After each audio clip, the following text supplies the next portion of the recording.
Praise the lord. ప్రభునందు ప్రియమైన సహోదర సహోదరులందరికీ నా హృదయపూర్వక వందనములు తెలియజేస్తున్నాను.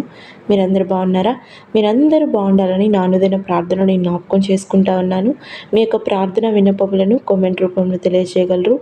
మీ కొరకు నేను అనుదినం తప్పకుండా ప్రార్థిస్తూ ఉన్నాను. మరియు మీకు కనుక ఈరోజు దేవుని వాగ్దానం యొక్క చిన్న వాక్య సందేశము అనుదినం మిమ్మల్ని ఆత్మీయంగాను బలపరుస్తుండగా రీతిగా ఉన్నట్లయితే, మీకు ఆశీర్వాదకరంగా ఉన్నట్లయితే లైక్ చేయండి, షేర్ చేయండి, సబ్స్క్రైబ్ చేయండి. మీరు బలపరచబడిన రీతిగా మీ ఆత్మీయులు కూడా వీడియోని షేర్ చేయవలసిందిగా కోరుతున్నాను. మిమ్మల్ని మీ కుటుంబాన్ని దేవుడు దీవించునుగాక. ఆమేన్. ఈరోజు నీ కొరకు దేవుని వాగ్దానం యాకోబు రాసిన పత్రిక 4వ అధ్యాయము 10వ వచనం. ప్రభు దృష్టికి మిమ్మల్ని మీరు తగ్గించుకునుడి, అప్పుడు ఆయన మిమ్మల్ని హెచ్చించును. ప్రియ సోదరి, ప్రియ సోదరుడా, దేవుడు ఈరోజు కూడా గొప్ప వాగ్దానంతో మనతో మాట్లాడుతున్నాడు. అవును, ఈరోజు మనుషుల్లో అనేక మందిలో కనిపించకుండా పోయిన ఆ లక్షణం ఏంటంటే, క్రైస్తవులు అయినప్పటికీ కూడా వాళ్ళు కనుమరుగైపోయిన ఆత్మీయ లక్షణం ఏంటంటే తగ్గింపు.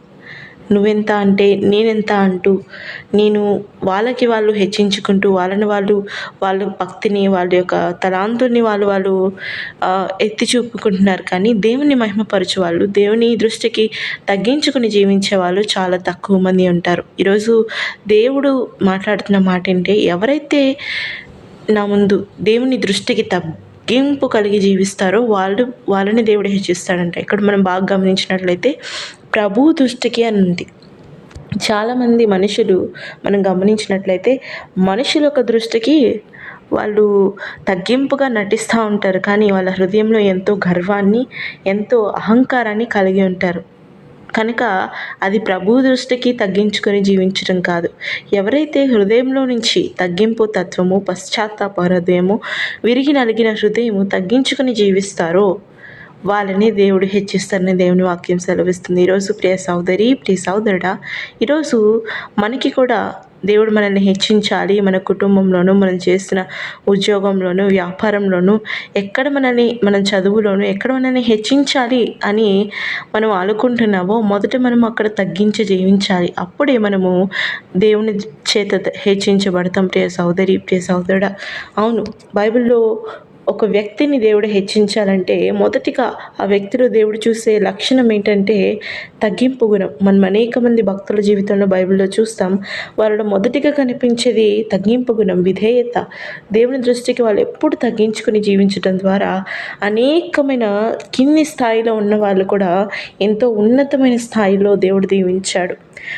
గొర్రెల కాపరైన దావీదును కూడా ఒక దేశానికి రాజుగా చేశాడు. ఈరోజు నన్ను మనందరినీ కూడా దేవుడు ఉన్నతమైన స్థానంలో హెచ్చించాలనుకుంటున్నాడు.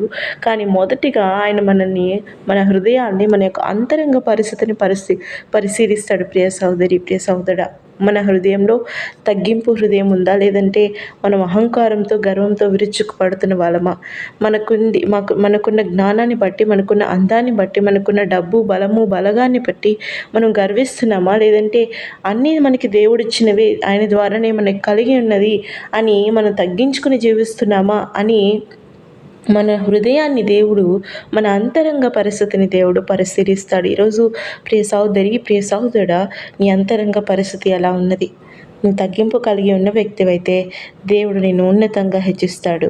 ఆమేన్. ప్రేమ కలిగిన తండ్రి, మహోన్నతరానికి వేలాది స్తోత్రములు చెల్లించుకుంటున్నాం.